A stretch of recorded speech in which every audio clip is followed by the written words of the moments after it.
He was born into wealth and privilege. She cleaned his mansion for survival. Two worlds that should never meet, until one cruel invitation became the moment that changed everything. Why don't you join us for golf this weekend? You do play golf, don't you? Gladly. It was supposed to be a joke, a way to put the help in her place. But when she walked onto that exclusive golf course, transformed and breathtaking, everyone stopped breathing. One perfect swing. And the man who had everything realized what he'd been missing. Who are you? I'm the same woman you've overlooked for 2 years, Preston. The question is, are you ready to really see me? Now the millionaire who tried to humiliate her must fight for her heart, against his own world that wants to destroy them both. Will love conquer the ultimate class divide? Before we get into the story, comment below where in the world you're watching from today. The morning sun streamed through the floor-to-ceiling windows of Preston Vale's mansion, casting long shadows across the marble floors.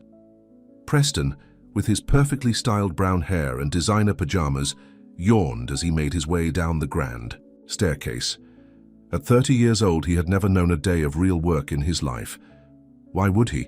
The Vale fortune had been carefully preserved through 3 generations, and Preston was its current, careless guardian. "Good morning, Mr. Vale," said Talia Brooks, her voice calm and measured as she arranged fresh flowers in the entryway. At 27, she carried herself with a quiet dignity that seemed out of place in the service industry. Preston barely glanced at her. "Is breakfast ready? The guys will be here in an hour for our golf game." "Yes, sir. Mrs. Winters has prepared." "Everything as you requested," Talia replied, referring to the chef. Preston nodded absently, already checking his phone. Another day, another round of golf, another opportunity to remind everyone just how fortunate Preston Vale truly was. The kitchen was alive with activity as the staff prepared for Preston's regular Saturday brunch. Talia moved efficiently through the space, overseeing everything with a keen eye. Despite being just the housekeeper, the staff respected her. She had worked at the Vale mansion for 2 years, and in that time, she had earned their loyalty.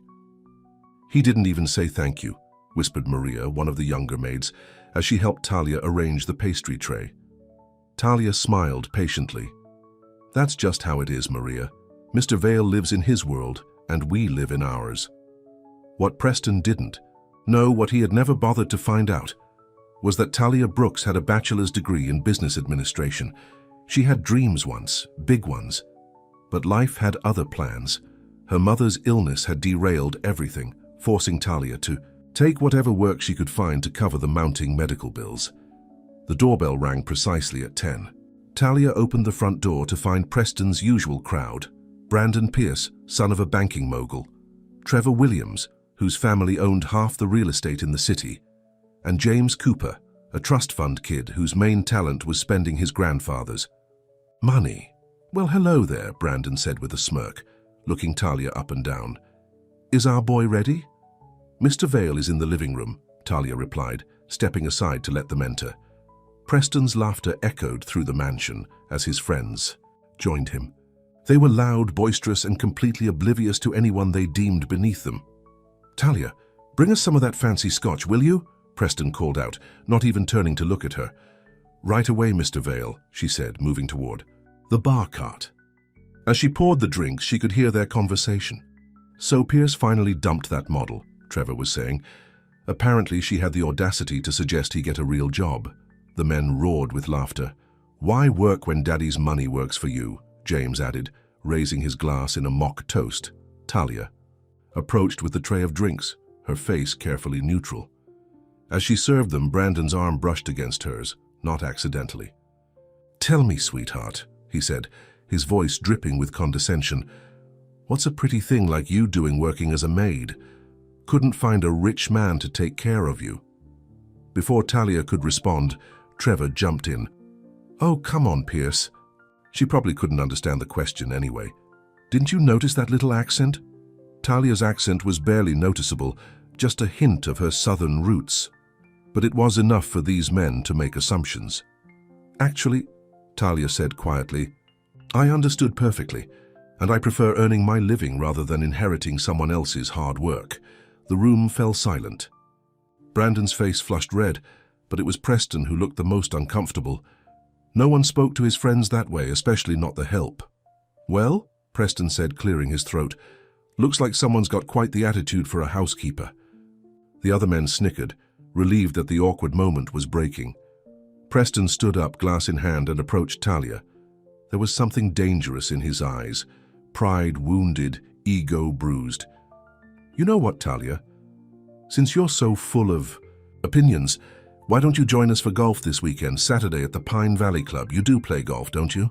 His voice was loud, meant for his audience of friends who were already struggling to contain their laughter. It wasn't an invitation, it was a trap, a way to humiliate her, to put her back in her place.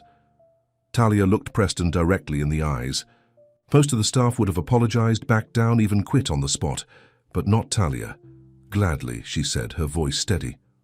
Preston blinked, momentarily thrown off. He hadn't expected her to accept, but he recovered quickly, the smirk returning. To his face, "Perfect. Saturday, 10 a.m. Don't be late." He turned back to his friends with a wink. They all knew what this was, a joke at Talia's expense. "Is there anything else you need, Mr. Vale?" Talia asked, her composure intact. "That will be all," Preston replied dismissively. As Talia left the room, she could hear their laughter resume, louder now, fueled by the prospect of Saturday's entertainment. In the kitchen, Talia took a deep breath. Mrs. Winters, the chef, gave her a concerned look.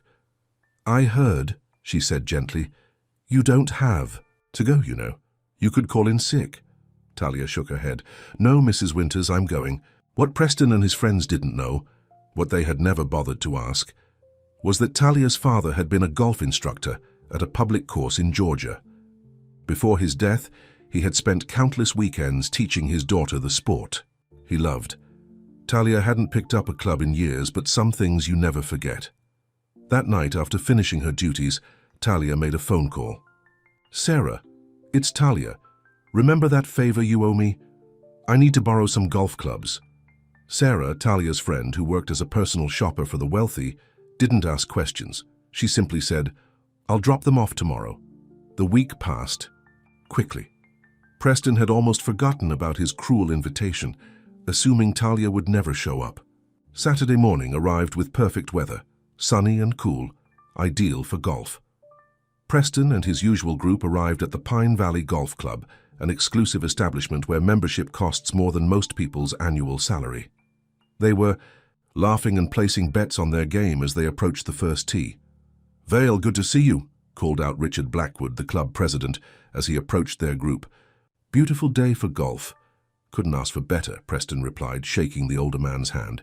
"We're just waiting for one more." "Oh? Someone new joining your regular group?"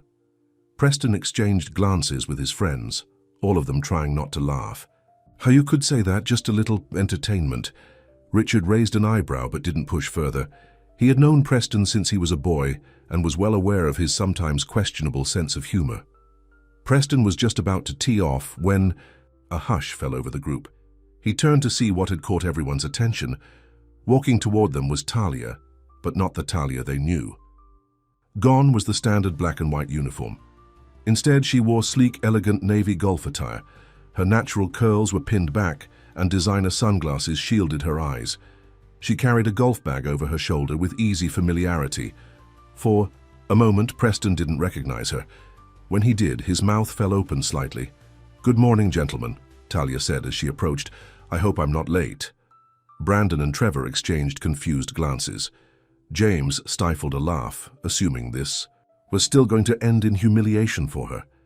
"Talia," Preston finally managed, his voice strangely hoarse. So you actually came?" "You invited me, Mr. Vale," she replied simply. Then, nodding to the others, "Shall we begin?" Richard Blackwood looked from Talia to Preston, clearly confused. "Vale, is this young lady a member? I don't believe I've seen her before." Before Preston could respond, Talia extended her hand. "Talia Brooks, sir. I'm Mr. Vale's guest today." Richard's expression changed subtly as he connected the dots. This wasn't the usual type of guest that Preston brought to the club, but rules were rules, and members could bring guests. "Well, welcome to Pine Valley, Ms. Brooks," he said, shaking her hand. "Enjoy your round." As Richard walked away, Preston's friends closed in around him. What the hell, Vale? Brandon whispered urgently. You actually brought your maid to Pine Valley? She wasn't supposed to actually show up, Preston hissed back. Don't worry. She'll embarrass herself with the first swing and then we can all have a good laugh. Talia stood patiently at the edge of the group, pretending not to hear their whispers. She was used to being talked about as if she weren't there. Ladies first, James called out, with a mocking bow toward Talia. She nodded, approaching the tee with calm confidence. Preston and his friends stood back, barely containing their anticipation for the disaster they expected. Talia took a few practice swings, smooth, controlled, perfect form. Preston's smile began to falter. She placed her ball on the tee, lined, up her shot and with fluid grace swung. The ball sailed in a perfect arc down the center of the fairway, landing nearly 230 yards away. Silence fell over the group. Beginner's luck, Trevor muttered, but there was uncertainty in his voice. Talia turned to them with a small smile. Your turn, gentlemen. The next few holes were a revelation. Talia played with the ease of someone who had grown up on a golfy course. Her drives were straight, her approach shots precise, her putting confident. By the fourth hole, the men had stopped laughing. By the sixth, other golfers were watching her with undisguised admiration. Preston couldn't take his eyes off her. He had invited her to humiliate her, but instead she was humbling him. With every perfect swing, every graceful movement, she was showing him just how wrong he had been about her. Where did you learn to play like that? He finally asked as they walked to the seventh tee. My father taught me, Talia replied, offering no further explanation. By the ninth hole, Preston's friends had grown surly. Being outplayed by a woman was bad enough. Being outplayed by their friend's housekeeper was unbearable. I've had enough, Brandon announced. This isn't fun anymore. What's wrong, Pierce? Talia asked innocently. Not enjoying the game. Brandon glared at her, then at Preston. Control your stuff, Vale, he snapped before stalking off toward the clubhouse. Trevor and James made their excuses and followed, leaving Preston alone with Talia. We can stop if you want, she offered. Preston shook his head. No. Let's finish. The round! They played the back nine in near silence. Preston watched Talia with new eyes, seeing for the first time the intelligence in her gaze, the quiet strength in her posture, the subtle beauty of her smile when she made a particularly good shot. Who was this woman who had been working in his house for 2 years? How had he never really looked at her before? As they approached the 18th green, Preston finally spoke. Why didn't you ever tell me you played golf? Talia looked at him, her expression unreadable behind her sunglasses. You never asked. Mr. Vale, you never looked. The words hit Preston harder than he expected. She was right, he had never asked about her life, her interests, her past. She had been invisible to him, just another uniform moving through his house. After they finished, Preston insisted on buying her a drink at the clubhouse. No, thank you, Talia said. I should get home. I have other responsibilities. Of course, Preston replied, feeling strangely disappointed. Can I at least drive you? I drove myself, she said, then added, but thank you for the invitation. The real one, not the joke. Preston winced at the reminder of his cruelty. Talia, it's all right, Mr. Vale, she interrupted gently. I understand what today was supposed to be. I'm glad I could surprise you. With that, she walked away, leaving Preston standing alone on the 18th green, watching her go and feeling for the first time in his privileged life that he was the one who had been found wanting. That night, Preston couldn't sleep. The image of Talia's perfect swing kept playing in his mind, but more than that, her words echoed. You never asked, you never looked. The next morning, Preston woke early, unusual for him, especially on a Sunday. He made his way downstairs, hoping to find Talia, but it was her day off, of course it was. He had never bothered to learn her schedule before. Monday arrived, and Preston found himself lingering in the kitchen during breakfast, waiting for Talia to appear. When she did, she was back in her uniform, her hair pulled back in its usual neat bun. Good morning, Mr. Vale, she said professionally, as if Saturday had never happened. Talia, he began, not sure what he wanted to say. About Saturday. "No explanation necessary, sir," she said, already turning to her tasks. "No, wait," Preston said, more forcefully than he intended. "I wanted to say, you play beautifully. Where did you learn?" Talia paused, surprised by his genuine interest. "My father was a golf instructor at a public course in Georgia. He taught me when I was young." "Was?" Preston asked, catching the past tense. "He passed away 5 years ago." "I'm sorry," Preston said, and he meant it. Talia nodded her acknowledgement, then continued with her work. But something had shifted. For the first time, Preston was seeing her, really seeing her, not as a housekeeper, but as a person with a past, with talents, with depth. That afternoon, Preston cancelled his usual plans with his friends. Instead, he found himself walking into the library where Talia was dusting the bookshelves. "Do you like to read?" he asked, the question sounding awkward even to his own ears. Talia looked at him curiously. "Yes, very much." "What kind of books?" She hesitated, clearly wondering why he was suddenly interested. "Classics, mostly. Jane Austen is my favorite." Preston nodded, though he had never read Austen himself. "You have a degree, don't you?" he asked, remembering something he had seen on her employment application 2 years ago, but had never bothered to inquire about. "Yes," Talia confirmed. "In business administration." "Then why—" Preston stopped himself, realizing how his question would sound, but Talia understood. "Why am I working as a housekeeper?" She placed the last book back on the shelf. "My mother got sick during my senior year. The medical bills piled up. After graduation, I needed steady work with good health. Insurance more than I needed a job in my field." Preston felt a wave of shame wash over him. While he had been carelessly spending his inherited fortune, Talia had been sacrificing her dreams to care for her family.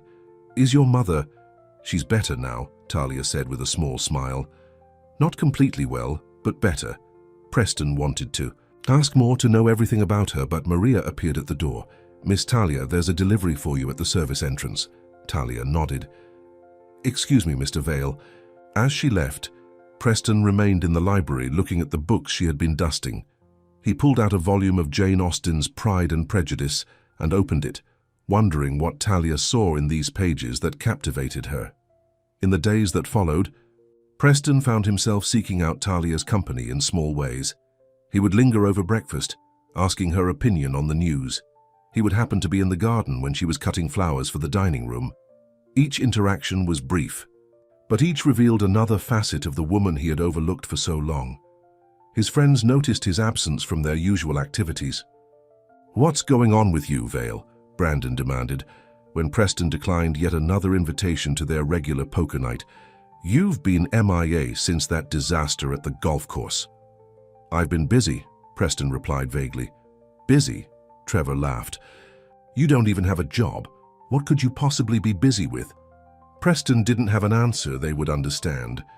How could he explain that he was busy discovering that the woman who had been working in his house for 2 years was more interesting, more complex, and more admirable than any of the people in his social circle? Friday evening found Preston alone, in the mansion. His friends had gone to the Hamptons for the weekend, but he had declined to join them. Instead, he was sitting in the kitchen, watching as Talia prepared to leave for the day. "Do you have plans this weekend?" he asked, trying to sound casual. Talia looked surprised by the question. "I'm visiting my mother tomorrow." "How is she?" "She has good days and bad days," Talia replied. "Tomorrow is her birthday, so I'm hoping for a good one." Preston nodded, suddenly feeling foolish for his privileged existence. "Talia," he said impulsively, "would you have dinner with me sometime? Not here, at a restaurant." Talia stared at him, clearly caught off guard. "Mr. Vale—" "Preston," he corrected. "Please call me Preston." "Preston," she said, the name sounding strange on her lips after 2 years of formality. "I don't think that would be appropriate." "Because you work for me?" "That's part of it," she acknowledged, "but also because, well, you don't really know me." "I want to," Preston said simply. "I want to know you." Talia studied him for a long moment. "Why now? Because I can play golf? Because I surprised you?" Preston could have lied, could have given her the charming response that had worked on. countless women before, but he found that he couldn't. Not with her. Yes, he admitted, because you surprised me, and because you made me realize how blind I've been, how much I've missed by not looking.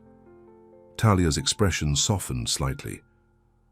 I appreciate your honesty, but I don't think it's a good idea. As she turned to leave, Preston felt a panic he had never experienced before. He was used to getting what he wanted, when he wanted it. But Talia wasn't a thing to be acquired. She was a person to be earned. Will you at least think about it? He called after her. Talia paused at the door. Good night, Mr. Vale, she said, but there was a gentleness in her voice that hadn't been there before. That night, Preston sat alone, in his massive living room, surrounded by expensive furniture and priceless art. For the first time in his life, he felt the emptiness of his existence. He had friends who weren't really friends, possessions that didn't bring joy, and a life without purpose. And somewhere out there was Talia Brooks, a woman who had faced real challenges, made real sacrifices, and still managed to swing a golf club with more grace than he could ever hope to achieve.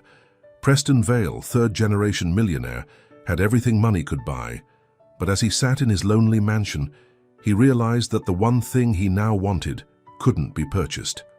He wanted Talia's respect, her attention, her smile, and he had no idea how to earn them. Monday morning arrived with a gentle rain tapping against the windows of the Vale mansion. Preston sat at the breakfast table, coffee untouched, waiting.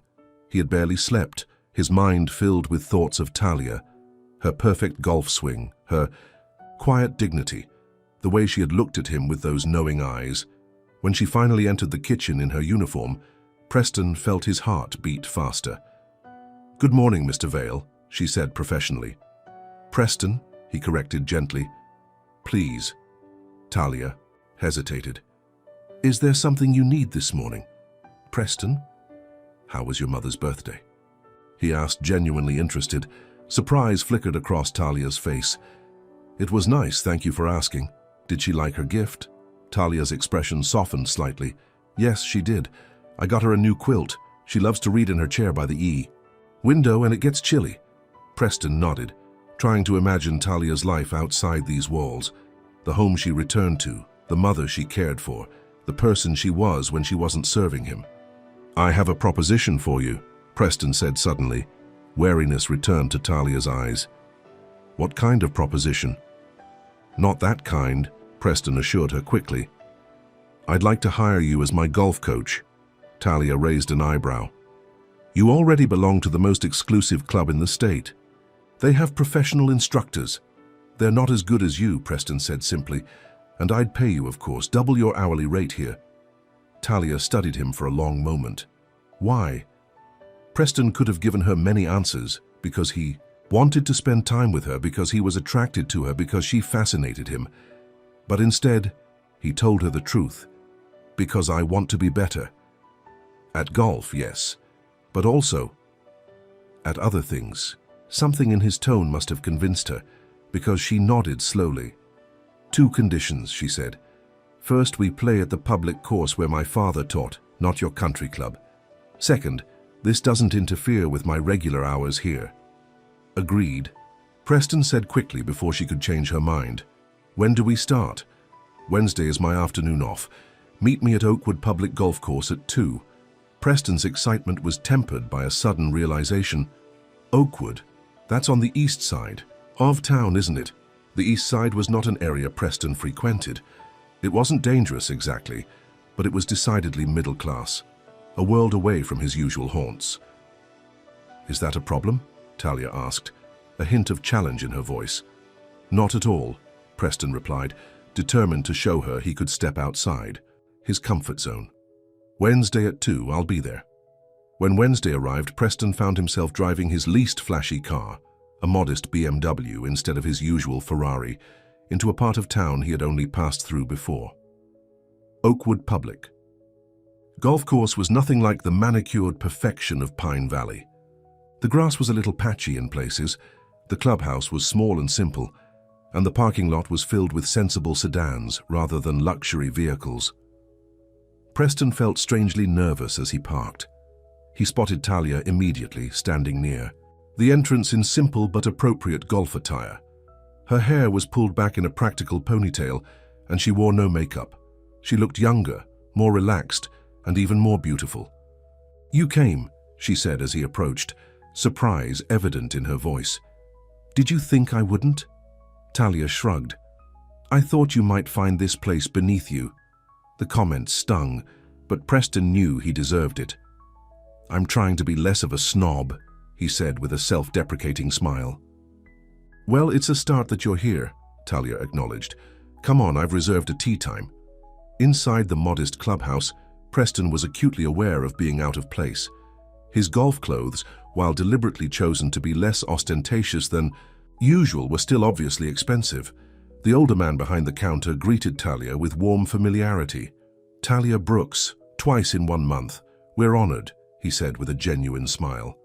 "Your daddy would be proud to see you back on the course." "Thanks, Mr. Johnson," Talia replied warmly. "This is Preston. He's a friend. I'm giving him some pointers." Mr. Johnson looked Preston up and down, making no effort to hide his assessment. "Well, any friend of Talia's is welcome here," he said finally, though his tone suggested some reservation. As they headed to the first tee, Preston felt the weight of Mr. Johnson's gaze on his back. "He doesn't think much of me," Preston observed. "He knew my father," Talia explained, "and he's protective of me." "Were you and your father close?" Preston asked as they walked. A soft smile touched Talia's lips. "Very. He taught me everything important. Golf, yes, but also integrity, perseverance, kindness. He sounds like a remarkable man." "He was," Talia agreed. "He worked 2 jobs most of his life, maintenance at an office building during the week and golf instructor on weekends. But he never complained, never wanted more than what he had." Preston fell silent, thinking about his own father, a man who had inherited wealth and spent his life protecting and increasing it, often at the expense of relationships. They had never been close. In fact, Preston couldn't remember the last meaningful conversation they'd had before his father's death 3 years ago. At the first tee, Talia transformed from housekeeper to instructor. She was knowledgeable, patient, and uncompromising. "Your stance is too wide," she said, moving to demonstrate, "and you're gripping the club too tightly. Golf isn't about power, it's about control." For the next 2 hours, Preston focused entirely on following her instructions. It was humbling to be a novice again, to struggle with things that came naturally to her, but he found himself enjoying the challenge, savoring each small improvement. "You're a good teacher," he told her as they finished the 9th hole, "and you're a better student than I expected," she admitted, "though you still try to muscle the ball instead of trusting your swing." "Story of my life," Preston said wryly, "always trying to force things, instead of letting them happen naturally." Talia gave him an appraising look. "Self-awareness is a good start." After they returned their carts, Preston hesitated. "Can I buy you dinner? As a thank you for the lesson." Talia shook her head. "I need to get home to my mother." "Another time, maybe?" Preston asked, trying to hide his disappointment. "Maybe," Talia said, but her tone wasn't encouraging. "Same time next week?" "I'll be here," Preston promised. As he drove home, Preston realized he had enjoyed himself more in those 2 hours at the public course than he had in months at his exclusive club. There had been something refreshingly straightforward about the experience. No pretension, no social climbing, just the simple pleasure of learning something new from someone who genuinely knew what they were doing. The next morning, Preston was unusually quiet at breakfast.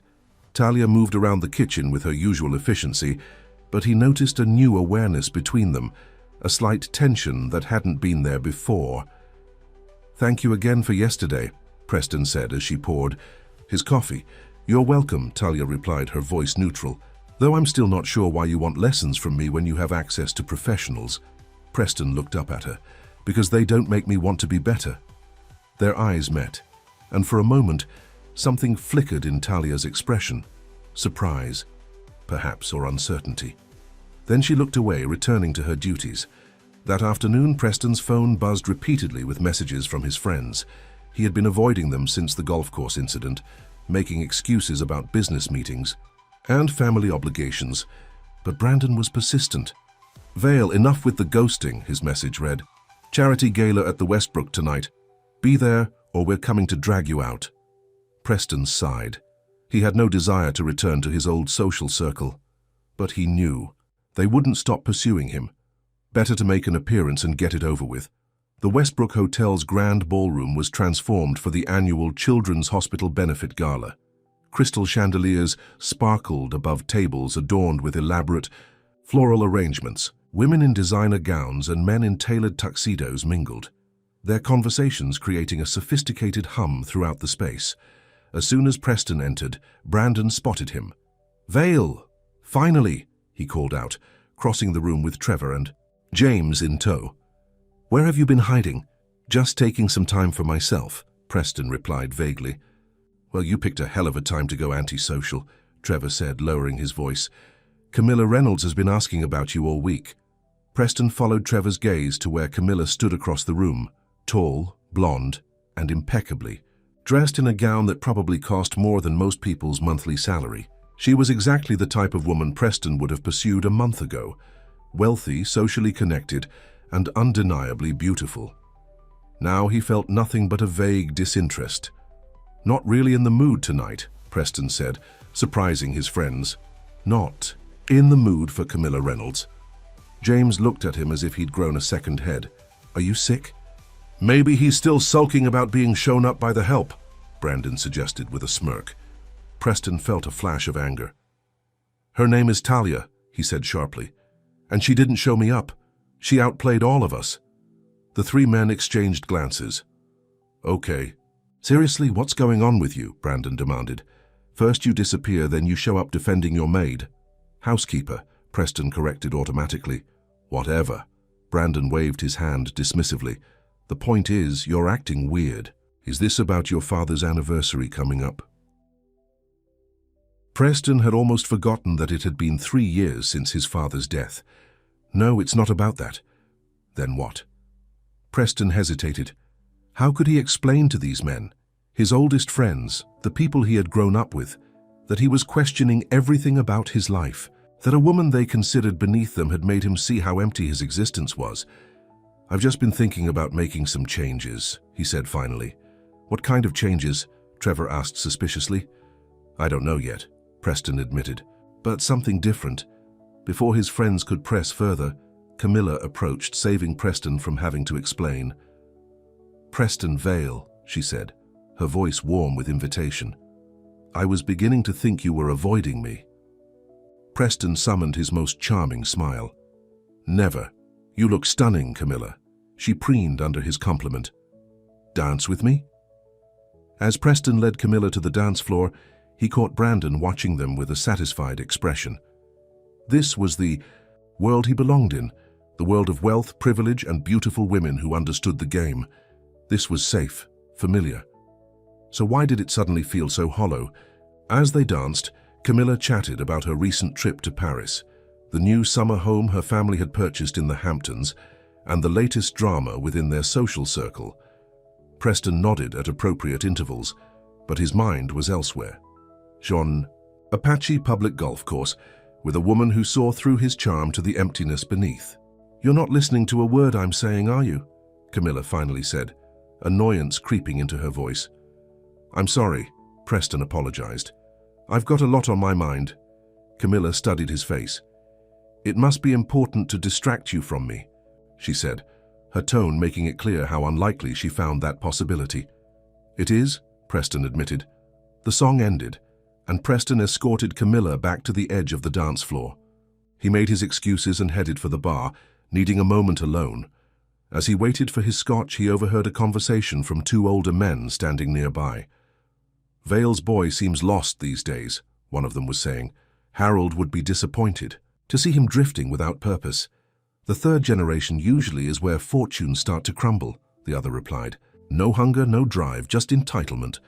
Preston stiffened at the casual assessment. These men had known his father, had probably sat in board meetings with him, and they saw Preston exactly as he was, a spoiled heir with nothing to offer the Saw world. The truth of their words stung more than he expected. He took his drink and found a quiet corner, suddenly desperate to be anywhere but here, with these people who had known him all his life and expected nothing of him. For the first time, he saw their low expectations as an indictment rather than a freedom. His phone buzzed with a text message. He expected it to be one of his friends, wondering where he'd disappeared to. Instead, it was from a number he didn't recognize. Need to reschedule next week's lesson. Mother in hospital again. Talia. Preston felt a jolt of concern. He immediately texted back, "Is she okay? Do you need anything?" There was a long pause before the reply came. "She's stable. Just routine monitoring. Don't need anything." Preston hesitated, then typed, "Which hospital?" Another pause. "Memorial. General, but don't come, not necessary." Preston put his phone away, his decision already made. He slipped out of the gala without saying goodbye to anyone. 40 minutes later, he walked into the waiting room of Memorial General Hospital. It was a stark contrast to the benefit gala he had just left. Fluorescent lighting, worn furniture, the antiseptic smell that all hospitals seem to share. He spotted Talia immediately. She was sitting alone, still in her uniform, her face drawn, with worry. She looked up as he approached, her eyes widening in surprise. "What are you doing here?" she asked. "You said your mother was in the hospital," Preston replied, as if that explained everything. "I also said you didn't need to come," Talia pointed out, though there was less resistance in her voice than he expected. "I know." Preston sat down beside her. "But I wanted to." Talia looked at him for a long moment. "You're in a tuxedo." Preston glanced down at himself and smiled ruefully. "I was at a charity function, which you left to come sit in a hospital waiting room. It wasn't that interesting a function." A small smile touched Talia's lips. "I find that hard to believe." They sat in silence for a few minutes before Preston asked, "How is she doing?" Talia sighed. Her heart rhythm was irregular again. It happens sometimes. They're monitoring her overnight, but she should be able to come home tomorrow. "Can I meet her?" The question clearly surprised Talia. "You want to meet my mother?" "If that's okay," Preston said. "Unless she's sleeping." "She's not sleeping. She never sleeps in hospitals." Talia stood up. "Come on." As they walked down the hospital corridor, Preston felt strangely nervous. Meeting Talia's mother felt significant in a way he couldn't quite articulate. Room 342 was a standard semi-private room, though the other bed was currently empty. Talia's mother was sitting up, her silver-streaked dark hair framing a face that immediately reminded Preston of Talia. She had the same warm brown eyes, though hers were lined with age and experience. "Mom, this is Preston Vale," Talia said as they entered. "My employer." Preston saw the careful way Talia chose that word, and he understood her caution. "Mr. Vale," Mrs. Brooks said, her voice stronger than her frail appearance suggested. "This is unexpected." "Please call me Preston," he said, extending his hand to her. "It's a pleasure to meet you, Mrs. Brooks." "Evelyn," she corrected, shaking his hand with a firm grip that surprised him, "though I'm afraid you're seeing me at less than my best." "You look perfect, Mom," Talia said, adjusting her mother's pillows. "I look like what I am, an old woman in a hospital gown," Evelyn said matter-of-factly.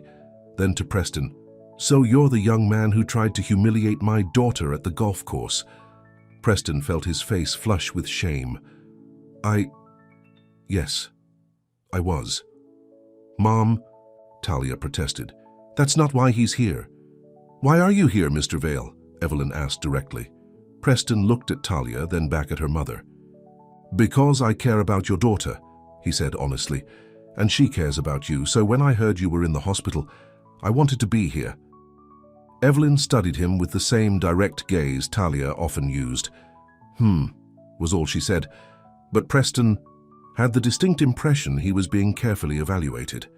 "Preston is taking golf lessons from me," Talia explained, clearly trying to move the conversation to safer ground. "Is he now?" Evelyn's expression softened slightly. "At Oakwood?" "Yes," Preston confirmed. "Where her father taught." Something changed in Evelyn's eyes at the mention of her late husband. "Daniel would have liked that," she said quietly. "He always said Talia was a better teacher than he was, though she never believed him." "She's excellent," Preston agreed. Patient but demanding. That sounds like my daughter, Evelyn said with a smile. She doesn't let people get away with less than their best. The conversation flowed more easily after that. Evelyn told stories about Talia as a child, how she would follow her father around the golf course with a tiny set of clubs, determined to master every shot. Preston found himself laughing more genuinely than he had in years. When a nurse came in to check Evelyn's vitals, Preston excused himself to get coffee for all of them. As he waited at the small hospital cafe, he realized how comfortable he felt here in this ordinary place, with these extraordinary women. There was no pretense, no social maneuvering, just genuine conversation. When he returned with the coffees, Evelyn had fallen asleep despite her earlier claims that she never could. The medication finally kicked in, Talia explained in a whisper. We should let her rest. They retreated to the waiting room where Preston handed Talia her coffee. Your mother is remarkable, he said. Talia smiled. Yes, she is. She raised me by herself after my father died, worked 2 jobs while battling her own health issues and never once complained. Now I know where you get it from. Get what? Your strength, your dignity. Talia looked down at her coffee cup. Why? Are you really here, Preston? He considered various answers before settling on the simplest truth. Because I'm trying to be the kind of person who shows up when it matters. Talia's eyes met his, searching for any sign of insincerity. Whatever she saw must have satisfied her because she nodded slightly. Thank you, she said quietly. They sat together in the waiting room until visiting hours ended, talking about everything and nothing. Books they had read, places they had been, dreams they had deferred. When it was time to leave, Preston insisted on driving Talia home. Her apartment building was in a modest but well-maintained neighborhood, small units with tiny balconies, a far cry from Preston's mansion, but clean and respectable. As he pulled up outside, Preston felt a strange reluctance to end the evening. Will you be at work tomorrow? He asked. Talia shook her head. I've arranged for Maria to cover for me. I need to bring Mom home and get her settled. So of course, take as much time as you need. Preston hesitated, then added, if you need help with hospital bills or anything, we're fine, Talia interrupted firmly. Mom has insurance, but thank you. Preston nodded, accepting her pride. Let me know when she's home safely. I will, Talia promised. She opened the car door, then paused. Preston, tonight, it means a lot that you came. Before he could respond, she leaned over and kissed his cheek gently, then quickly exited the car.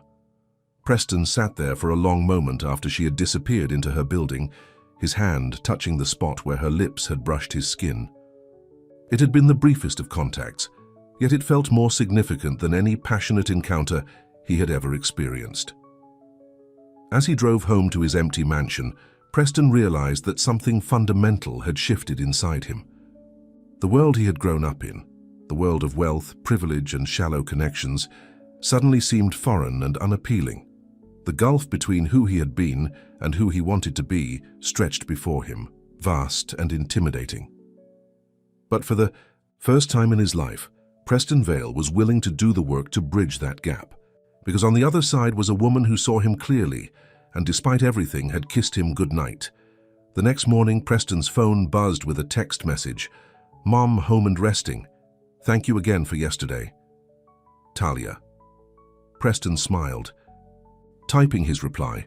Glad to hear it. Give her my best. He was about to put his phone away when it rang. Brandon's name flashed on the screen.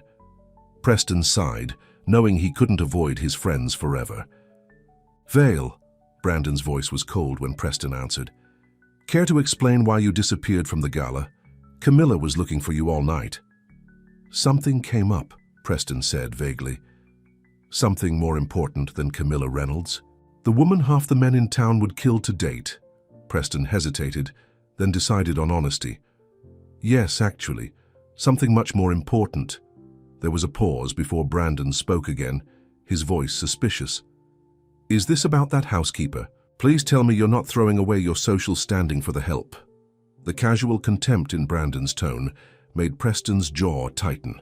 Her name is Talia, he said evenly, and what I do with my life isn't your concern. It is when you're making a fool of yourself, Brandon shot back. What would your father say if he knew you were chasing after the maid? The mention of his father struck a nerve. My father spent his life accumulating wealth and status, and he died alone in his office because no one, not even his son, really knew him, Preston said, the words spilling out before he could stop them. I don't want that life anymore. So, what? You're going to give up everything for some girl from the wrong side of town? Wake up, Vale, she probably just wants your money.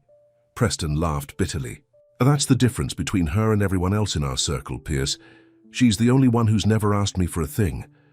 He ended the call before Brandon could respond, his heart pounding with a strange mixture of anger and liberation. For the first time, he had spoken aloud the doubts that had been growing inside him about his life, his friends, his purpose. His phone buzzed again almost immediately, but it wasn't Brandon calling back. It was a text from Talia. Mom wants to know if you'd like to come for dinner tomorrow night. Nothing fancy, just home cooking. You don't have to say yes. Preston felt a warmth spread through his chest. I'd love to, he replied instantly. What can I bring? Just yourself, came the response. 7 p.m. Preston found himself smiling as he set the phone down. Tomorrow couldn't come soon enough. That afternoon, Preston did something he hadn't done in years. He visited his father's grave. The Vale family mausoleum stood in an exclusive section of Oakwood Cemetery, a grandiose structure of marble and stained glass that seemed to emphasize the distance between the Vales and ordinary people, even in death. Preston stood before his father's plaque, struggling to connect with the memory of the man. I don't know if I ever really knew you, he said, quietly. And you definitely never knew me. You were so busy building the Vale fortune that you forgot to build anything else. The silence of the mausoleum was his only answer. I think I'm falling in love with someone you would never have approved of, Preston continued. Someone with no money, no connections, nothing you would have valued. But she has everything that matters: integrity, compassion, strength. A shaft of colored light from the stained glass window fell across the marble floor, creating a pattern of blue and gold. I don't want your life, Dad. I thought I did, but I don't. I want something real. As Preston turned to leave, he felt a weight lifting from his shoulders, the burden of expectations he had carried for so long without even realizing it. He wasn't sure exactly what kind of man he wanted to be yet, but he knew he no longer wanted to be the man his father had been. The next evening, Preston arrived at Talia's apartment precisely at 7, carrying a bouquet of wildflowers rather than the expensive roses he would have chosen a month ago. He had deliberately dressed down in jeans and a simple button-up shirt, wanting to fit into their world rather than stand out. Talia opened the door, and for a moment, Preston forgot to breathe. She was wearing a simple sundress, her hair loose, around her shoulders, looking more relaxed than he had ever seen her.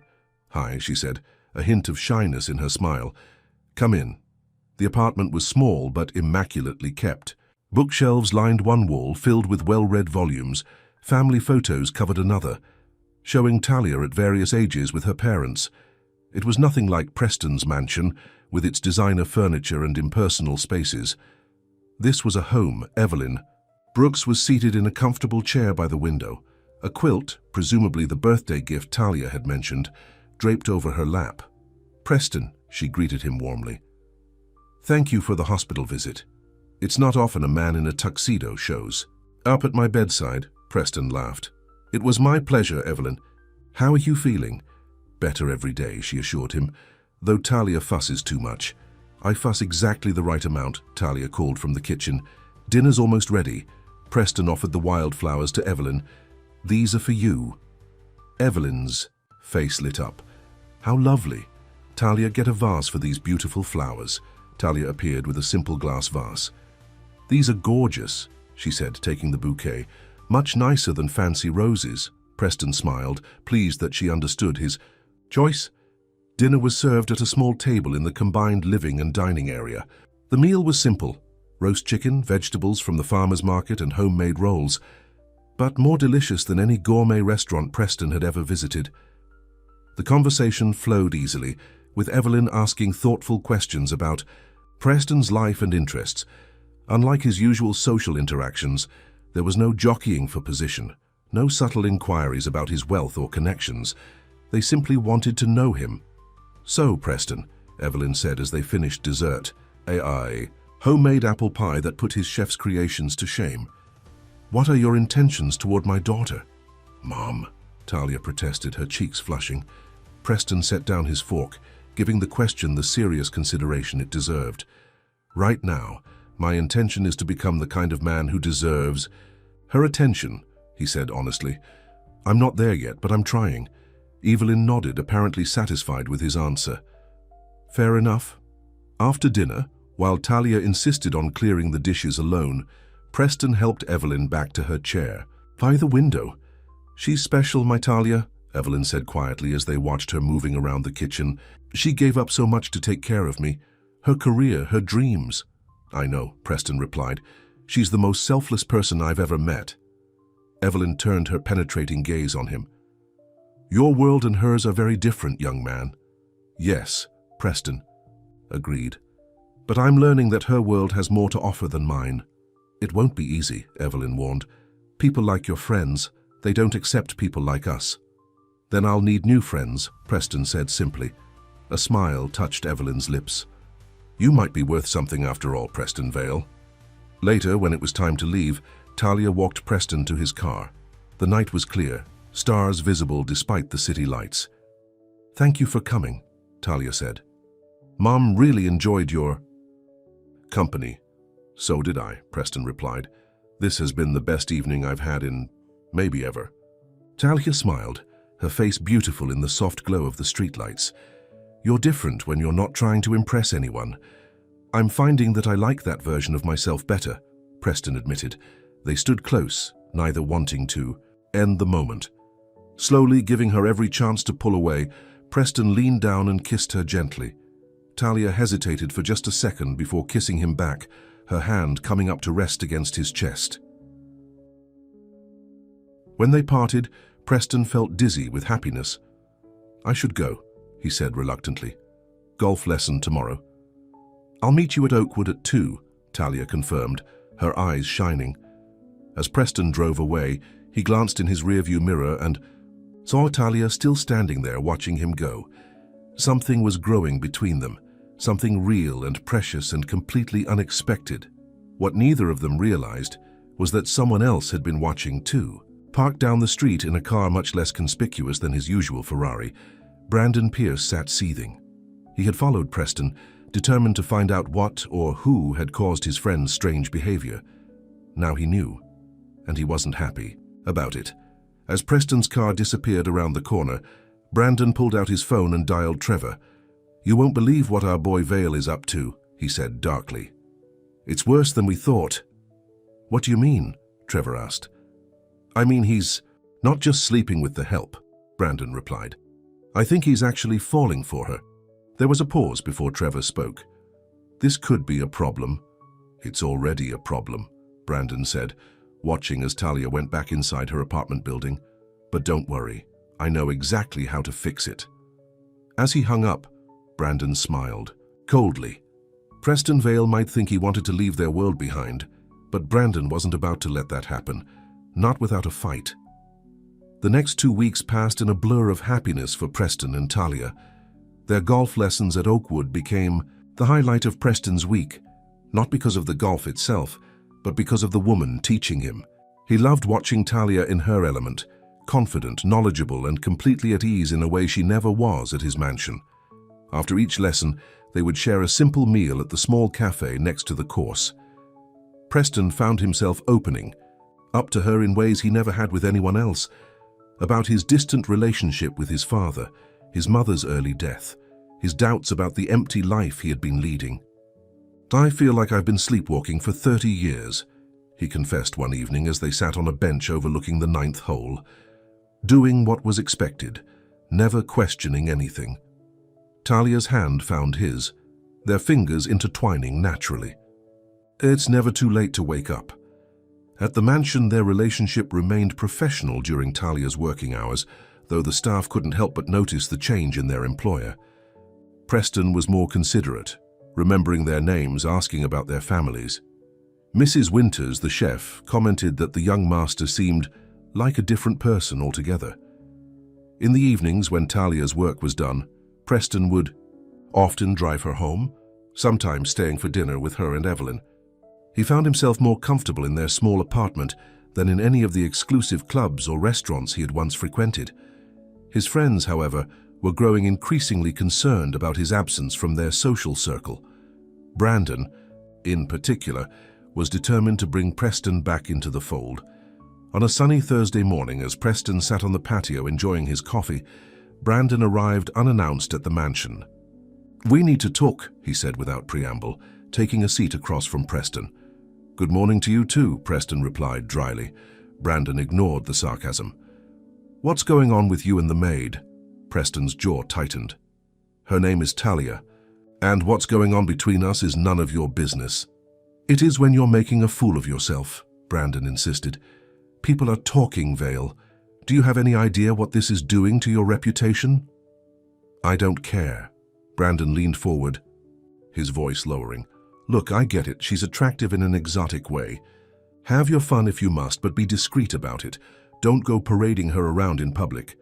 Preston set his coffee cup down carefully, fighting to control his anger. "You don't get it at all. This isn't some fling. I care about her." "You can't. Be serious," Brandon scoffed. "What could you possibly have in common with someone like her?"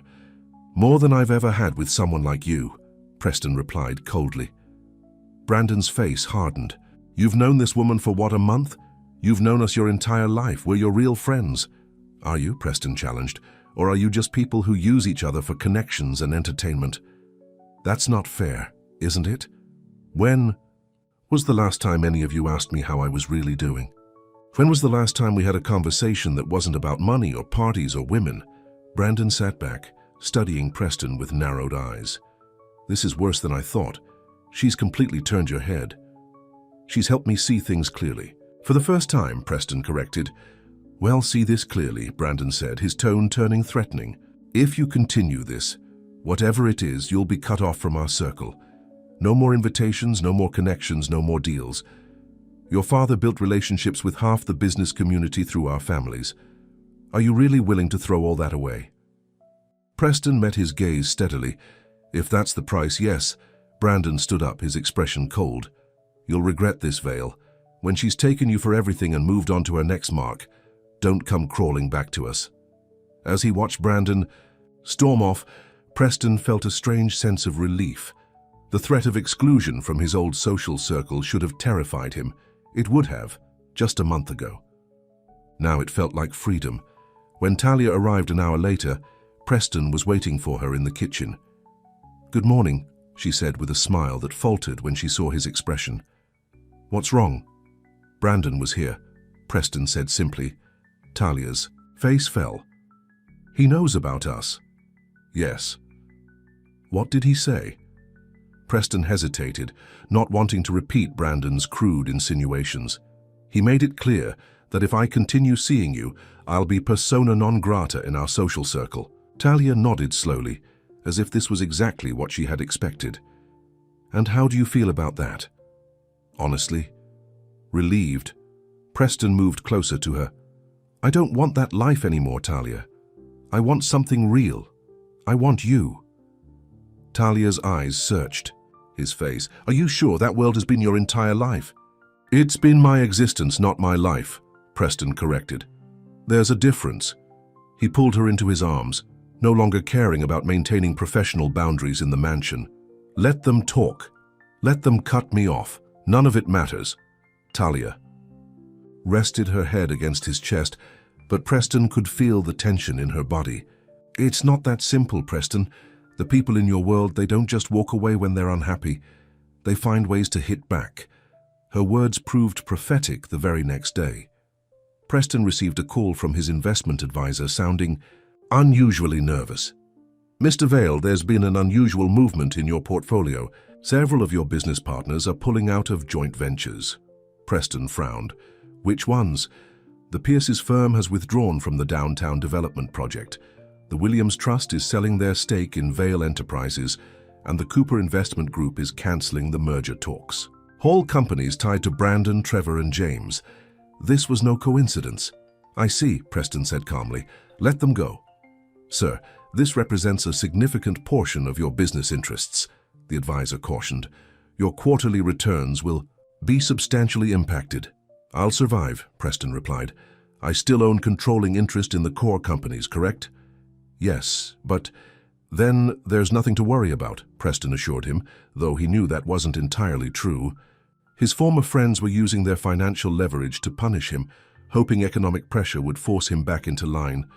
When he told Talia about the call that evening, she was devastated. They're trying to hurt you because of me, she said, pacing the living room of her apartment. This is exactly what I was afraid of. It's not because of you, Preston insisted. It's because of me, because I'm finally standing up for myself instead of going along with their narrow-minded worldview. But your business will be fine, Preston interrupted. I'm not broke, Talia. Far from it. They can pull their investments, but the Vale fortune is still intact. Talia stopped pacing and faced him directly. That's not the point. They're sending you a message. This is just the beginning. Preston crossed the room to take her hands in his. Then let them come. I'm not backing down. The determination in his voice seemed to reassure her slightly, but Preston could see she was still worried, and with good reason, as they would soon discover.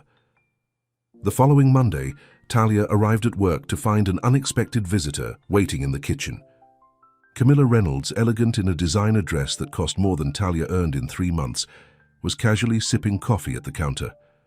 "Oh, there you are," Camila said, her voice dripping with false sweetness. "The housekeeper, right?" Talia maintained her professional demeanor. "Yes, Miss Reynolds, can I help you with something?" "Actually, I'm here to help you," Camila replied, setting down her cup. "I thought we should have a little girl-to-girl chat." Talia remained silent, waiting. "You see," Camila continued, "I've known Preston since we were children. Our families have always been close. In fact, before you came along, we were heading towards something quite serious." "I wasn't aware of that," Talia said carefully. Camila laughed, the sound like glass breaking. "Of course you weren't. Preston wouldn't tell you about me. It would complicate his amusement. If you have something to say to me, Miss Reynolds, please say it directly." Camilla's smile disappeared. "Fine, you're a novelty to him, the exotic help who caught his eye. But novelties wear off, and when this one does, he'll come back to where he belongs, with someone from his own world." "If that's what you believe, why are you here?" Talia asked. "To save everyone some time," Camila said, reaching into her purse. She pulled out a check and placed it on the counter. $20,000. "Take it, leave town. Find another rich man to manipulate. This is more than generous." Talia stared at the check, a cold feeling spreading through her chest. "You're trying to buy me off." "I'm trying to help you," Camila corrected. "Preston will tire of you eventually. This way you get something out of it before the inevitable happens." Talia picked up the check, looked at it for a long moment, then tore it in half. "I'm not interested in your money, Miss Reynolds." Camilla's face hardened. "Don't be stupid. You can't possibly believe he's serious about you." "What I believe is between Preston and me," Talia replied evenly. "Now, if you'll excuse me, I have work to do." "He'll never marry someone like you," Camila called after her as Talia turned to leave. "His family would disown him. The Vale name means something in this town." Talia paused at the door. Maybe it's time it meant something different. After Camila left, Talia went about her duties with mechanical efficiency, her mind racing. The confrontation had shaken her more than she wanted to admit. Not because of Camilla's cruel words, but because of the doubt they had planted. What if Preston's world never accepted her? What if in the end the pressure became too much for him?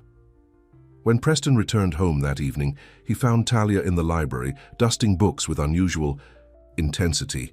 "What's wrong?" he asked immediately, sensing her distress. Talia hesitated, then told him about Camilla's visit. Preston's face darkened with anger. "She had no right," he said. "I'll call her right now." "No," Talia stopped him. "That's not necessary. I handled it." "But she insulted you, tried to pay you to leave town, and I refused," Talia said simply. "But Preston, maybe she has a point." "What?" Preston looked stunned. "Not about my intentions," Talia clarified quickly. but about the difficulties we're facing. Your friends are cutting business ties. Women from your social circle are showing up to bribe me. This is only going to get worse." Preston moved closer, taking the feather duster from her hands and setting it aside. "I don't care. Let them do their worst." "But I care," Talia insisted. "I care that you're losing business connections your father built. I care that your reputation is being damaged. I care that people are treating you differently because of me." "Talia," Preston said, his voice gentle but firm, "those business connections were built on shallow foundations. My reputation was based on being a spoiled playboy, and if people treat me differently because I've fallen in love with an amazing woman who happens to work for a living, then good riddance to them." Talia's breath caught. "You've fallen in love with me?" Preston smiled, realizing what he had just confessed.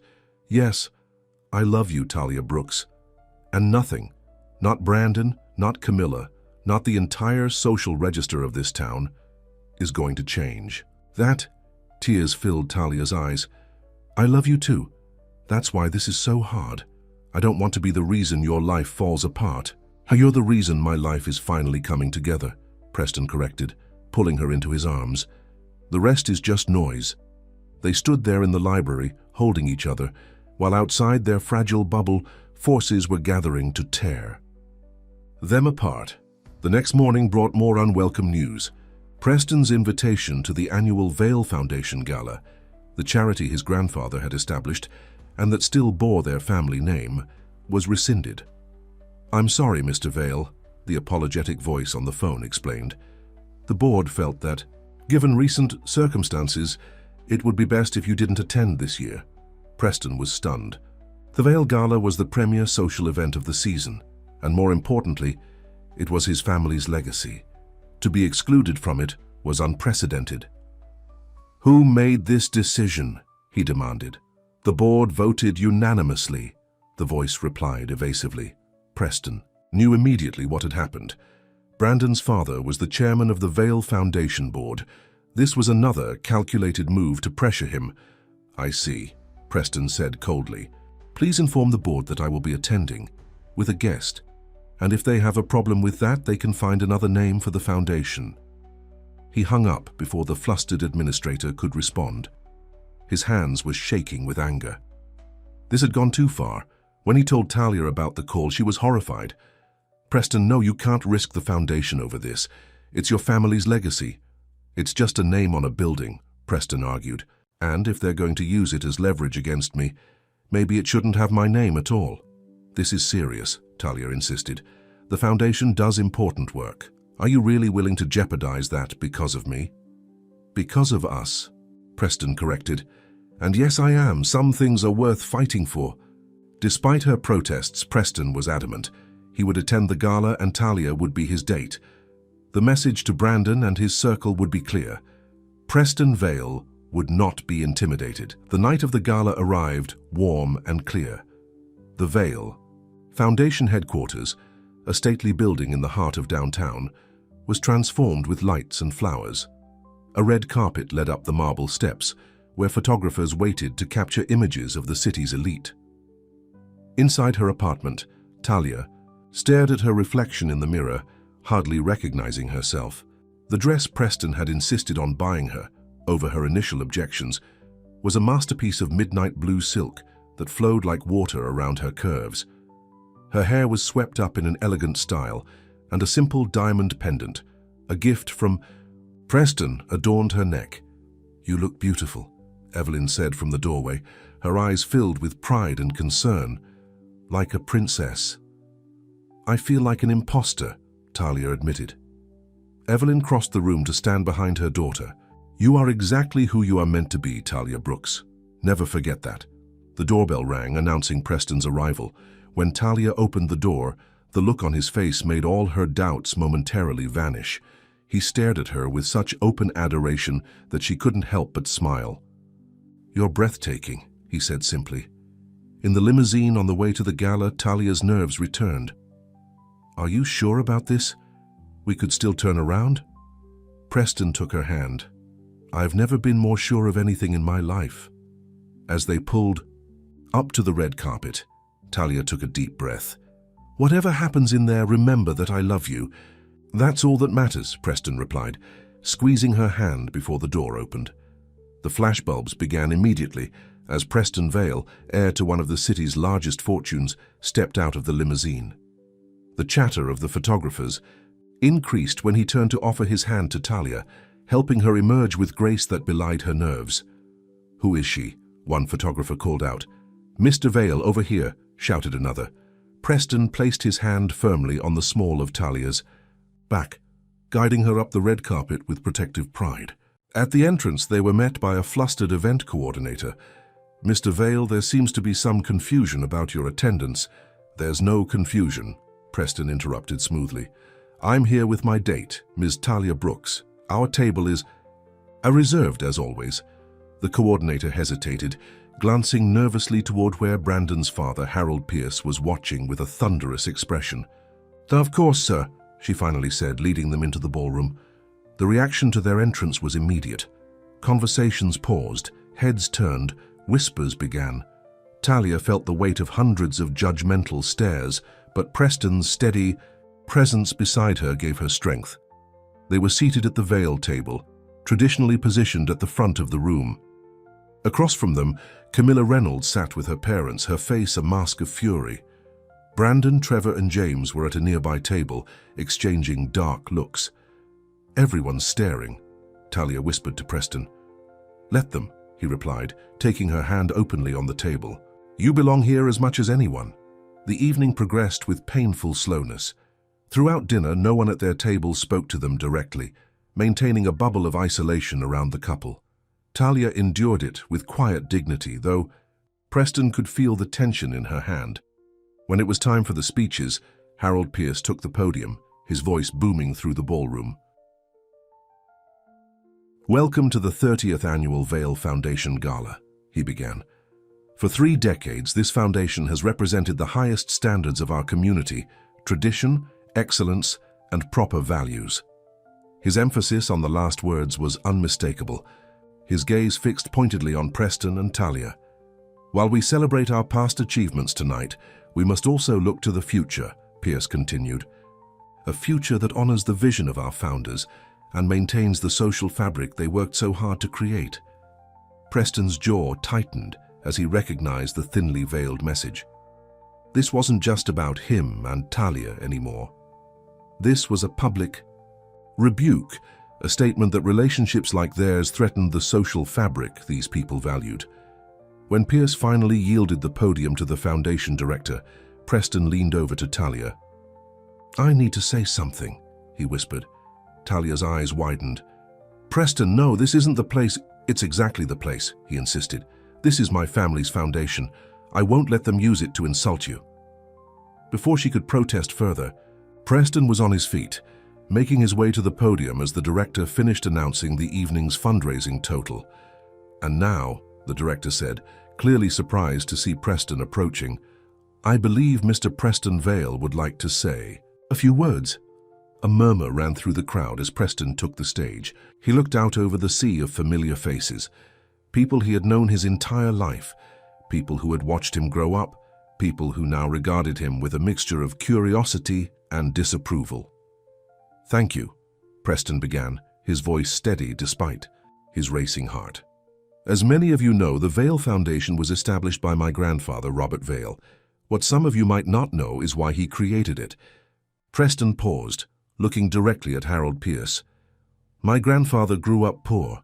He worked his way through college as a janitor. When he finally achieved success, he never forgot where he came from. He established this foundation not to celebrate wealth or status, but to create opportunities for those who had none." The room was completely silent now, all eyes fixed on Preston. "Somewhere along the way, that mission got lost," Preston continued. "This gala became less about helping others and more about seeing and being seen. The foundation became a social club rather than a force for positive change." Harold Pierce shifted uncomfortably in his seat. Brandon's face had turned an alarming shade of red. "Tonight, I brought someone special with me," Preston said, his gaze finding Talia in the crowd. "A woman of extraordinary character, intelligence, and grace. Some of you have made it clear that you don't think she belongs here because she works for a living. Because she comes from a different background than we do. Talia sat perfectly still, her eyes never leaving Preston's face. But the truth is, Preston continued, his voice growing stronger, she embodies everything this foundation was meant to stand for. Hard work, dignity, compassion. If anyone doesn't belong here tonight, it's those who have forgotten what really matters. A few uncomfortable coughs broke the silence. Camila Reynolds stood abruptly and left her table, followed quickly by her parents. My grandfather used to say that the measure of a person isn't what they have, but what they give, Preston said. By that standard, Talia Brooks is the wealthiest person in this room. Preston took a deep breath, knowing that his next words would burn the last bridges to his old life. As of tonight, I am establishing a new direction for the Vale contribution to this community. I will be founding the Brooks Vale Scholarship Fund, dedicated to helping hard-working students who, like Talia's father, have the talent but not the financial means to pursue their dreams. A gasp ran through the audience. Brandon stood up, his chair scraping loudly against the floor. And one more thing, Preston added, his eyes fixed on Talia. I want everyone here to know that I am completely, irrevocably in love with Talia Brooks. Anyone who has a problem with that is no longer welcome in my life, personally or professionally. With that, Preston stepped away from the podium and walked directly to Talia, who was looking at him with a mixture of shock, pride, and love. He extended his hand to her. Ready to leave? He asked softly. Talia nodded, rising to take his hand. Together they walked out of the ballroom, heads held high, ignoring the eruption of whispers behind them. Outside, away from the lights and the stairs, Talia finally spoke. I can't believe you did that. I had to, Preston said simply. I couldn't let them think for one more minute that I was ashamed of us. Because I'm not, Talia. I'm prouder of what we have than anything else in my life. Tears sparkled in Talia's eyes. You just changed everything. Your social standing, your business connections. None of that matters, Preston interrupted. You matter. We matter. As they stood there under the stars, Preston knew that his life had irrevocably changed. He had publicly broken with the world. He had been born into, burned bridges that had stood for generations.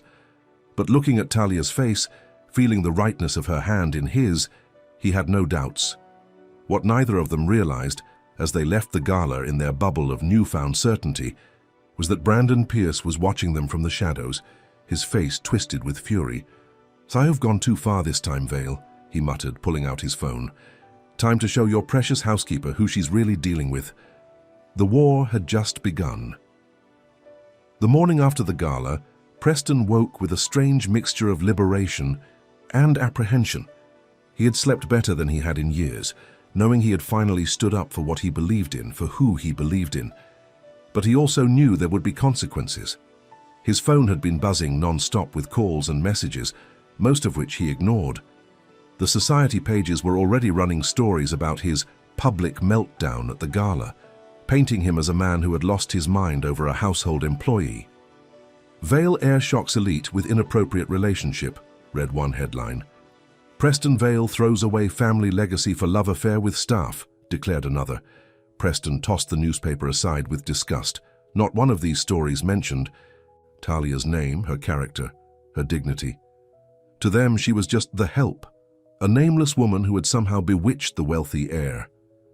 When Talia arrived that morning, she was uncharacteristically quiet. Preston found her in the kitchen, staring out the window with a troubled expression. "Good morning," he said softly. Talia turned to him, her eyes shadowed with worry. "Have you seen the papers?"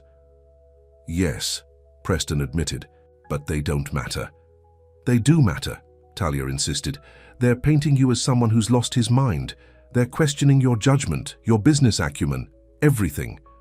Preston moved closer, taking her hands in his. "Let them question. I know what I'm doing and who I'm doing it for." Talia's eyes searched his face. "Preston, I love you, but I need you to be sure, really sure. Because once the excitement of rebellion fades, once the novelty wears off—" "This isn't about novelty or rebellion," Preston interrupted firmly. "This is about love, real love, the kind that changes you, that makes you want to be better." "Talia."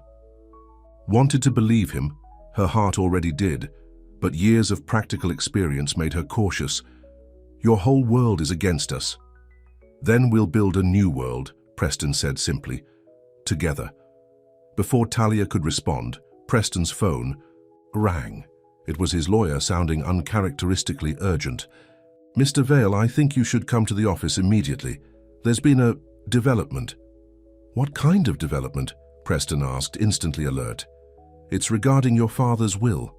A previously undisclosed codicil has been brought to our attention. Preston frowned. My father's been dead for 3 years. How is there suddenly a new codicil? That's part of what we need to discuss, the lawyer replied carefully. It appears that Mr. Pierce Sr. has submitted documentation indicating specific conditions for your inheritance. I'll be there in an hour, Preston said, ending the call. Talia, who had heard his side of the conversation, looked concerned. What's going on? I'm not sure, Preston admitted, but I'd bet anything Brandon and his father are behind it. An hour later, Preston sat in his lawyer's oak-paneled office, staring at the document on the desk between them. This can't be real, he said flatly. Richard Mason, the Vale family attorney for over 30 years, looked deeply uncomfortable. It appears to be your father's signature, and it was properly witnessed. Convenient that it only surfaces now, Preston observed, his voice tight with anger. The document purported to be a codicil to Harold Vale's will, stipulating that Preston's inheritance would be held in a trust controlled by the Vale Foundation. Bored if he ever engaged in behavior unbecoming of the Vale name, with specific reference to unsuitable marital choices. This is Brandon's doing, Preston said, his hands clenching into fists. He and his father fabricated this to force me back in line. Mr. Vale, Mason said carefully, these are serious allegations.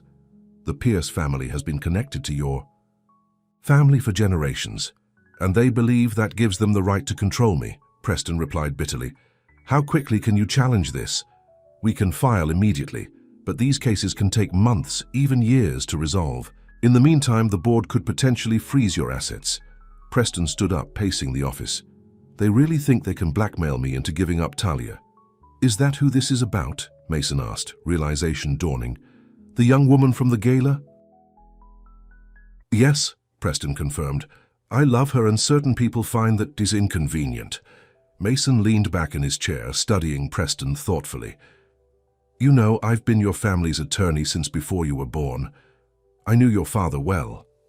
Then, you know he would have loved this power play, Preston said bitterly. Actually, Mason replied, I'm not so sure. Your father was many things, ambitious, sometimes ruthless in business, but he wasn't manipulative in this way. Preston paused his pacing. What are you saying? I'm saying that, in 30 years, your father never once mentioned any conditions regarding your personal life or marriage, and I drafted his will personally. Hope flared in Preston's chest. So you think this codicil is fake? I can't make that accusation officially without evidence, Mason said carefully, but I would be very interested in examining the original document and speaking with the supposed witnesses. Do it, Preston said decisively. Whatever it takes. As he left the lawyer's office, Preston felt a strange calm settling over him. Even if the codicil was genuine, even if he lost access to the Vale fortune, he wouldn't change course. Money had never made him happy anyway. When he returned to the mansion, he found Talia in the library, her uniform replaced by casual clothes, a small suitcase at her feet. What's this? He asked, a sudden fear gripping him. I can't work here anymore, Talia said quietly. Not after everything that's happened.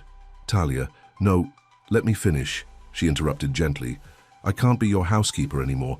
It's not right, not when we're... She gestured between them, the word involved hanging unspoken. Relief flooded Preston. Of course, I should have realized. We'll work something out. I've already called an agency, Talia explained. They're sending someone tomorrow to take over my duties. Preston moved closer, taking her hands. Does this mean what I hope it means? That you're choosing us, choosing to see where this leads? Talia nodded, a small smile lighting her face. Yes, but we need to be smart about this. I'm going to look for another job, one that uses my degree. I need to stand on my own 2 feet, not depend on you. I wouldn't want it any other way, Preston assured her. And there's something else you should know. He told her about the meeting with his lawyer, the suspicious codicil, and the potential threat to his inheritance. They can't do that, Talia said, outrage clear in her voice. Mason thinks it might be a forgery, Preston explained. But even if it's not, even if they take everything, it won't change how I feel about you. Talia searched his face. Are you really prepared to lose everything for me? I'm prepared to lose money and status for you, Preston corrected. Those things aren't everything. You've taught me that. The next 2 weeks passed in a whirlwind of changes. Talia moved out of her apartment and into a small rental house closer to downtown, using her savings to cover the deposit. She began interviewing for positions in business administration, determined to restart the career she had put on hold for her mother's care. Preston, meanwhile, worked closely with Mason to investigate the suspicious codicil. The more they dug, the more questionable it appeared. One of the supposed witnesses had been out of the country on the date of signing, according to travel records Mason unearthed. Despite these promising developments, Brandon and his allies weren't backing down. They had frozen Preston's access to several Vale Foundation assets and were spreading rumors about his mental stability. The social invitations had dried up completely, and several long-standing business partners had withdrawn from deals. On a warm Friday evening, Preston arrived at Talia's new house with dinner and good news. Mason found proof, he announced as soon as she opened the door. The codicil is definitely a forgery. The date stamp on the document predates the type of paper it's printed on by 6 months. That's wonderful, Talia exclaimed, hugging him tightly. So they can't touch your inheritance. Not legally, Preston confirmed, but they're still trying other angles. The foundation board is meeting next week to discuss removing the Vale name completely. Talia's face fell. Oh, Preston, your family legacy is more than a name on a building, he finished for her. Besides, I have some ideas about that. They settled on Talia's small porch with their takeout, watching the sunset. Preston was struck by how comfortable he felt here, in this modest house with its simple furniture and warm atmosphere. It felt more like home than his mansion ever had. I have news too, Talia said after they had eaten. I got a job offer today. That's fantastic. Where? Community First Credit Union, Talia replied, a note of pride in her voice. As a business development manager. It's perfect. They focus on providing financial services to underserved communities. The kind of place my father would have approved of. Preston squeezed her hand. I'm so proud of you. It's not a glamorous position, Talia warned. The salary is modest. It's perfect, Preston interrupted. It's meaningful work that uses your talents. That's what matters. As they sat together on the porch, planning their future, neither of them noticed the car parked down the street, or the man inside taking photos with a telephoto lens. The next morning, Preston was awakened by an urgent call from Evelyn. Preston, her voice was tight with anger. Have you seen the morning paper? No, what's happened? They've printed pictures of you and Talia at her new house, along with allegations. Preston's blood ran cold. What kind of allegations? That Talia has been involved with other wealthy men, that she's some kind of gold digger who targets rich men. That's a lie, Preston shouted, already getting dressed with the phone pressed to his ear. Brandon is behind this. He's trying to turn me against her. Talia is devastated, Evelyn said. She saw it first thing this morning. I'm on my way, Preston said, grabbing his keys. The newspaper article was worse than he had imagined. Not only did it suggest that Talia had entertained other wealthy men, but it cited supposed sources, claiming she had been planning to trap Preston into marriage for his money. There were innuendos about her mother's medical bills, suggestions that she had fabricated or exaggerated Evelyn's condition to gain sympathy. It was character assassination, pure and simple. When Preston arrived at Talia's house, he found her sitting at the kitchen table, her face pale but composed. The newspaper lay open before her. It's all lies, Preston said immediately. Every word of it. I know, Talia replied quietly. But it doesn't matter. People will believe it because it fits what they want to believe. that someone like me couldn't possibly be with someone like you for love alone. We'll sue them for libel, Preston insisted. Make them print a retraction. That won't undo the damage, Talia said, her voice strained. My mother's neighbors have already seen this. My new employer has probably seen it. My reputation will survive, Preston finished firmly. Because the people who matter know the truth. Talia looked up at him, her eyes filled with a mixture of love and sorrow. This is what I was afraid of from the beginning, that your world wouldn't just reject us, it would try to destroy us. Then let's leave, Preston said impulsively. What? Let's leave this town, these people, all of it. We can go somewhere new. Start fresh. Talia shook her head. Running away won't solve anything. And I won't let them drive us out. Preston knelt beside her chair, taking her hands in his. You're right. We face this together. Head on. His phone buzzed with a call from Mason. Mr. Vale, I've been trying to reach you. The evidence of forgery is solid. We have enough to file charges against Harold Pierce for document fraud. Do it, Preston said without hesitation. And Mason, I want to call a press conference today. A press conference? Are you sure that's wise given the current publicity? Absolutely sure, Preston replied, his eyes fixed on Talia. It's time to take control of the narrative. After hanging up, he explained his plan to Talia. We're going to tell our story, the real story. No more hiding, no more letting them define us.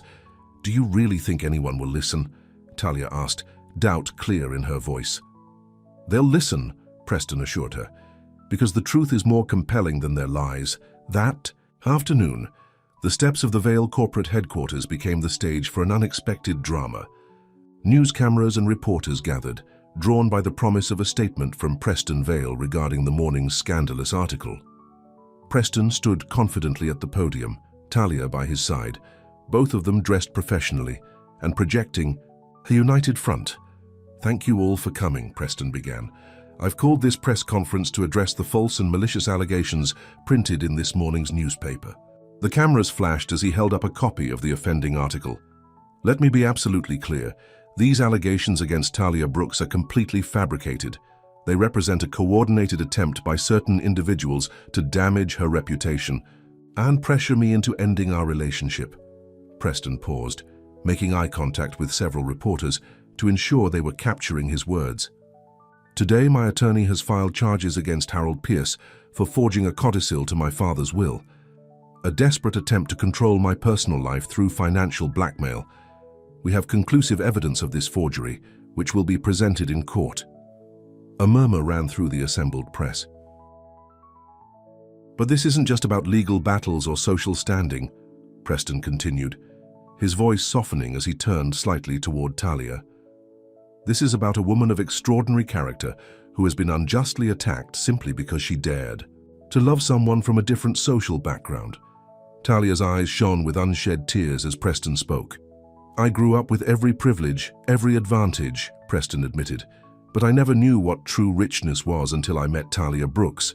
She has taught me about integrity, about perseverance, about genuine kindness, and yes, about love. Preston took Talia's hand, facing the cameras directly. So to those who have tried to tear us apart, know this. You have failed. Your schemes, your lies, your social pressure, none of it has worked. In fact, you've only made us stronger. With a deep breath, Preston reached into his pocket and pulled out a small velvet box. A gasp went through the crowd of reporters. I had planned to do this privately, he said, turning to face a startled Talia. But I want the world to witness this moment. Preston dropped to one knee, opening the box to reveal a simple but elegant diamond ring. Talia Brooks, I love you more than I ever thought possible. You've changed my life, my heart, my very soul. Will you marry me? Time seemed to stand still as Talia looked down at Preston, tears now flowing freely down her cheeks. The cameras flashed frantically around them, but neither noticed. Yes, Talia finally whispered, her voice growing stronger as she repeated, Yes, I will marry you. As Preston slipped the ring onto her finger and rose to embrace her, the reporters erupted with questions. But the couple only had eyes for each. Their kiss a promise that transcended the chaos around them. From the edge of the crowd, Brandon Pierce watched with a mixture of disbelief and fury. His plan had backfired spectacularly. Instead of driving them apart, he had given Preston the perfect opportunity to publicly declare his love and commitment. As if sensing his presence, Preston looked up and met Brandon's gaze over Talia's shoulder. There was no anger in Preston's eyes, only pity and a quiet confidence that said more clearly than words, "You've lost." Brandon turned and walked away, knowing that his war against Preston and Talia was over. The aftermath of the press conference was swift and far-reaching. The newspaper printed a retraction and apology the very next day. Faced with the threat of a substantial libel suit, Harold Pierce resigned from the Vale Foundation board, citing health concerns, but clearly fleeing the impending legal consequences of the forged codicil. Most surprisingly, several members of Preston's former social circle reached out to tentatively mend fences, sensing that the tide of public opinion had turned. Preston was polite but firm. He would accept their social olive branches only if they treated Talia with the respect she deserved. 2 months later, on a perfect autumn day, Preston and Talia stood together under a canopy of golden leaves at the Oakwood Public Golf Course. It wasn't the grand cathedral wedding that Vale heirs typically had, but it was exactly what they wanted, a celebration in the place where Talia's father had taught her to play, surrounded by people who truly cared about them. Evelyn, resplendent, in a powder blue dress, watched with tears of joy as her daughter exchanged vows with the man who had proven his love through actions, not just words. Mrs. Winters, the chef from Preston's mansion, had insisted on catering the reception. Mr. Johnson from the golf course served as an usher, proudly telling anyone who would listen how he had known Talia since she was knee-high to a grasshopper. Even a few familiar faces from Preston's old world were present, those who had genuinely come to appreciate Talia for the remarkable woman she was, not just as Preston's choice. As they shared their first dance as husband and wife, Preston held Talia close, marveling at the journey that had brought them here. "Happy?" he murmured in her ear. "Completely," Talia replied, her eyes shining. "Though I still can't believe all of this started because you tried to humiliate me at a golf course." Preston laughed softly. "Best mistake I ever made." "You know," Talia said thoughtfully, "my father used to say that life is like golf. It's not about how hard you swing, but how true your aim is." "Your father was a wise man," Preston replied. "I wish I could have met him." "He would have liked you," Talia assured him. "Not the old you, perhaps, but definitely the man you've become." As the sun began to set over the golf course, casting a golden glow over the celebration, Preston knew with absolute certainty that he had found his true aim in life, not in wealth or status or the approval of others, but in the love of a woman who had seen past his flaws to the better man he could be. Talia had changed everything with that perfect swing all those months ago, not just the trajectory of a golf ball, but the course of 2 lives that might never have intersected otherwise. And as they danced under the twinkling lights, surrounded by those who truly cared for them, Preston and Talia Vale stepped forward into their future together. A future built not on inheritance or privilege, but on something far more valuable: love, respect, and the courage to swing for what truly matters in life. 6 months later, Preston stood on the steps of a newly renovated building in the heart of downtown. The sign above the entrance read, "Brooksvale Community Center," and beside him Talia beamed with pride. "Ready?" he asked, squeezing her hand. "Ready," she confirmed. Together, they cut the ribbon, officially opening the center that would provide education, resources, and support to underserved communities throughout the city.